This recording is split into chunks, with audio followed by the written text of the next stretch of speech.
नमस्कार दोस्तों, इस वीडियो में मैं आपसे इंग्लिश लैंग्वेज की हिस्ट्री की बात करूंगी। इंग्लिश लैंग्वेज आज मैंड्रिन ऑफ चाइनीज के बाद पूरी दुनिया में सबसे ज्यादा बोली जाने वाली भाषा है। ये बहुत सारी लैंग्वेजेस से मिलकर बनी है और इसमें सबसे ज्यादा अंश लैटिन भाषा के पाए जाते हैं, यानी लैटिन भाषा के बहुत सारे शब्द हैं।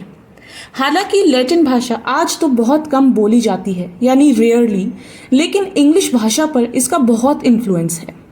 इसके अलावा जर्मन और फ्रेंच भाषा का भी इस पर बहुत ज़्यादा इन्फ्लुएंस है। इसके साथ साथ ग्रीक और दूसरी भाषाएं भी इसमें शामिल हैं। यहाँ तक कि हमारी संस्कृत भाषा में से भी इस लैंग्वेज में बहुत सारे शब्द उठाए गए हैं और आज भी इस भाषा में दुनिया की अलग अलग भाषाओं से शब्द उठाए जा रहे हैं। ये इतनी ओपन और फ्लेक्सिबल लैंग्वेज है कि हर देश में किसी भी जगह पर कम्युनिकेशन करने के लिए इसका यूज़ होता है। अब थोड़ा सा इसका इतिहास समझते हैं, यानी हिस्ट्री ऑफ इंग्लिश लैंग्वेज। इतिहास शुरू तो एंग्लो सैक्सॉन्स, जो कि बर्बर कबीले में रहने वाले लोग थे। वो लोग जब 5वीं और 6ठी शताब्दी में, यानी ईस्वी में 5th और 6th सेंचुरी में इंग्लैंड में आए और अपने साथ बहुत सारी भाषाएं लाए, यानी लगभग 1400 साल पहले की बात हो रही है।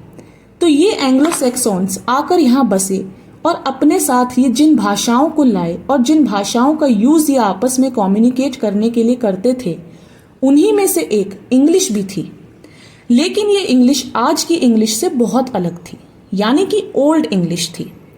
और 11वीं शताब्दी तक, यानी 11th सेंचुरी तक ऐसे ही इसी टाइप की इंग्लिश बोली जाती थी।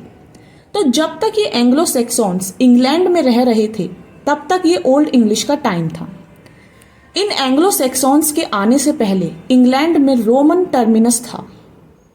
यहाँ पे लैटिन बोली जाती थी। आपको पता है, बाइबल भी इंग्लिश में नहीं लिखी हुई थी, लैटिन में लिखी हुई थी। इसे बाद में इंग्लिश में ट्रांसलेट करवाया गया था। तो जब तक ये एंग्लो सैक्सॉन्स यहाँ इंग्लैंड में रह रहे थे, तब तक इंग्लिश बोली जा रही थी। वो थी ओल्ड इंग्लिश। फिर यहाँ पे नॉर्मन कॉन्क्वेस्ट हुई और नॉर्मन कॉन्क्वेस्ट के बाद मिडल इंग्लिश लैंग्वेज का टाइम शुरू हुआ, यानी 11th सेंचुरी के बाद से मिडल इंग्लिश का टाइम आया और तब इंग्लिश लैंग्वेज पर फ्रेंच का प्रभाव बढ़ा।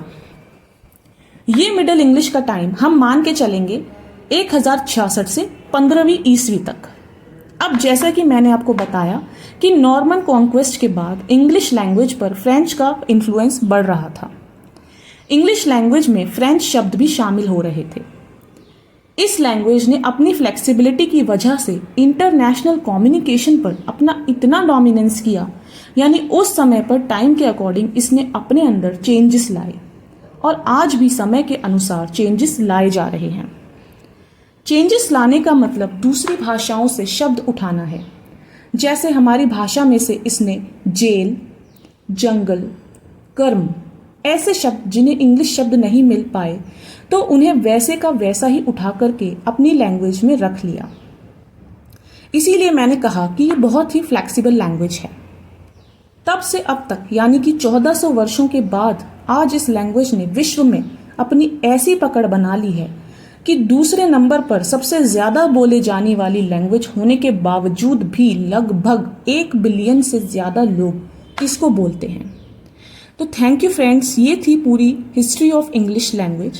क्योंकि अगर हम इंग्लिश लैंग्वेज सीखना चाह रहे हैं, बोलना चाह रहे हैं, तो आई थिंक हमें उसकी हिस्ट्री के बारे में भी पता होना चाहिए कि कोई भाषा आई कहाँ से।